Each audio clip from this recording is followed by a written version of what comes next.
All right, everyone. Next, we are joined by Miss Kalani Brown. Hi, everyone. We'll use the raise your hand feature Yeah. to ask questions.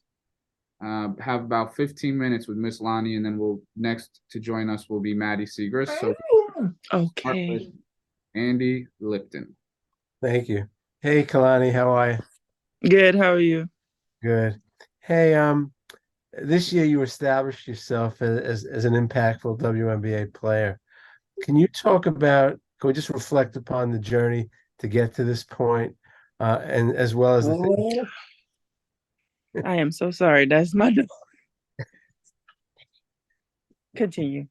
can can you reflect on the journey that you've taken to get to this point in your WNBA career where you're an impactful player, as well as what you did to improve to get there, and what coach wants you to improve on for next season?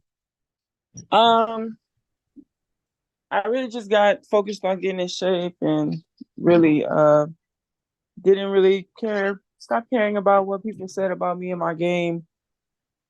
It was mostly mental for me, and then the physical followed, and things that I'm going to be working on next season and what I think will take my game to the next level.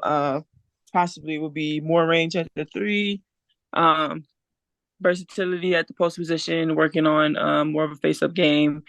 And conditioning is going to come because when you're overseas, you play 40 minutes. So that'll just fall in. But yeah, no, and staying healthy. These last 2 years I've dealt with two back-to-back knee injuries, so I'm just focusing on staying healthy so I can come back in tip-top shape and not be trying to get in shape. And when you say conditioning, is it stamina? Is it speed? Is it elevation? What are the things that go into that? Um, all of that, I guess. Yeah. All right, thanks, Kalani. Peter, you're up next, sir. Go ahead. Hey, Kalani, you mentioned going overseas. What are your plans in that regard for this offseason? What are your goals for your overseas team? My goal is to win the overseas championship.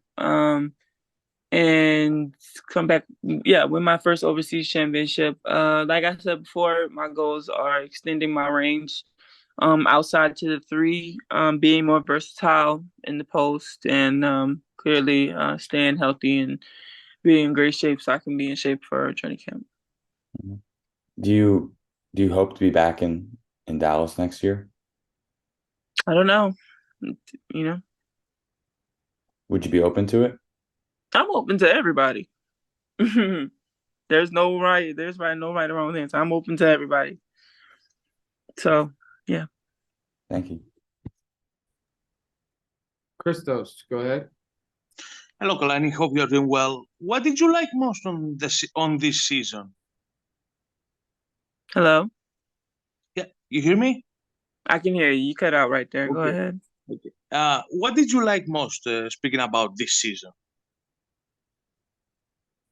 I like that I had a true five post player that I could, play off of. In my last couple teams in the league, I was literally the only five, or the five was not involved in the offense.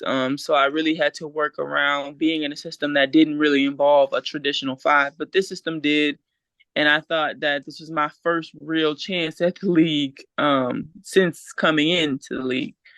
Um, Me and Tierra, we pushed each other in practice and training camp, and we learned things from each other. I think she learned more versatility from me. For me, I want to be a better rebounder, so I was trying to be more dominant in taking up space in offensive rebounding. I think we just kind of bounced off each other, and we have a great, relationship off the court. So I think that's what I enjoyed most. And speaking about the next season, where would you like to set the bar for personal standpoint? What would you like to accomplish next season?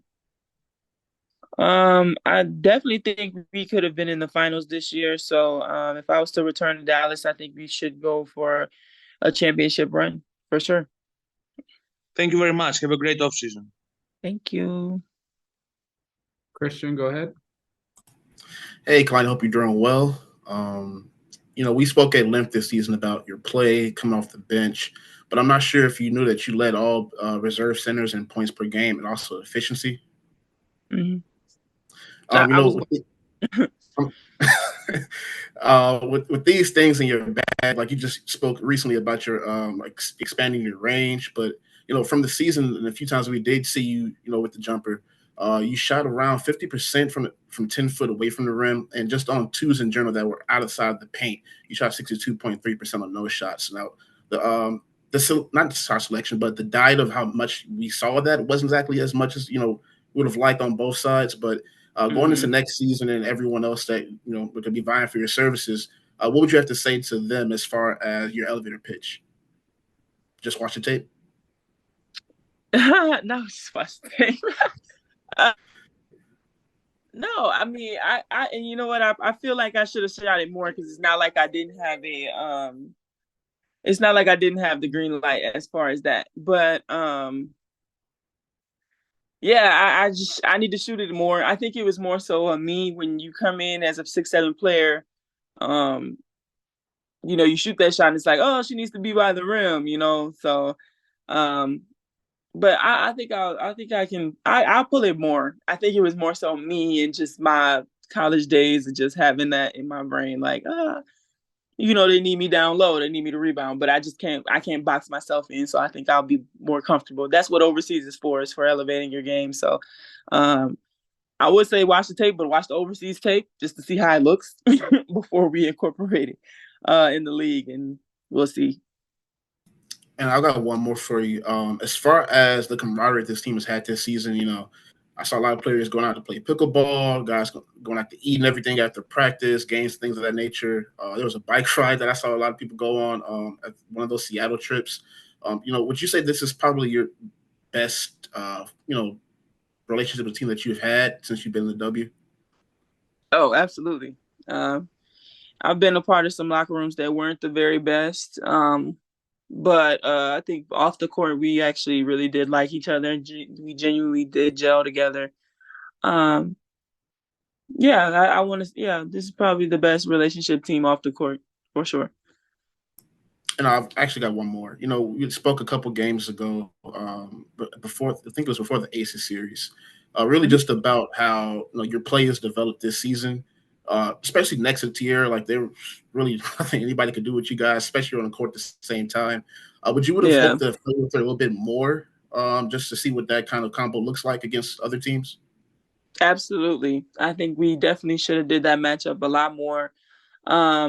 But at the same time, we have to practice it and we have to rep it. So that's, you know, kind of on coach to see. I don't know if she was, you know, more so just kind of trying to refrain from it or not. But yeah, I definitely would like more minutes with Tierra, just based off just giving a big lineup. You can put a walk on the wing or a side two. That's kind of hard to get around. That's a big lineup. So yeah, for sure. We just got to rep it a little bit more.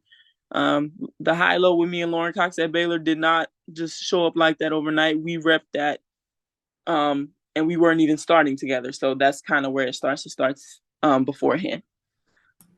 Thank you, and good luck in Israel this season. Thank you. Lon, you have a couple from Jasmine from Winsider, being signed to a training camp, then hardship contract. How much do you think your stock has jumped to secure a permanent roster spot in the W? I think it's jumped a lot. I know there's a couple teams that I could probably help. And I'm just, you know, I'm open to every option. And yeah, I think my draft stock has definitely, draft stock, sorry. My stock has definitely jumped. But yeah, I'm just be waiting on the calls after a good season overseas.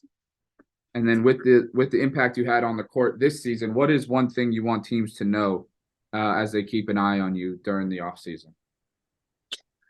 That this is only the beginning. I plan to elevate my game and come back on a new level, because with success comes expectations, and I know that I can't stay here. Only way to go up from here. Now that I've proved that I belong in this league and shown that, yeah, I just got to take it to another level. So that's basically what I'll be focusing on overseas and coming in strong next season. And then a fun one to finish from Jasmine. What is your favorite Housewives franchise and favorite housewife of all time? Oh, for sure, Atlanta Housewives, and I love Nene Leakes. You get nothing from me. Don't make me call Portia. I don't know if y'all know that, but that is on TikTok right now. I love Nene Leakes. I don't watch it, but when my mom, I see everybody coming on the camera because it was funny. Y'all know, if you know, you know. But Nene Leakes is very much so that girl, from White Refrigerator to You Get Nothing Else From Me. Like she's it. But I watch Housewives with my mom. She's a religious housewife watcher. So yeah. All right, Yeah, Lonnie. period. Shout out to our girl Giselle that'll be debuting on Housewives on October 9th on Woo! VH1. Get the plug in. Thanks, Lonnie. We'll be right back with Maddie Segrist here in about 5 minutes, guys. Thank you, guys. See you, Lonnie.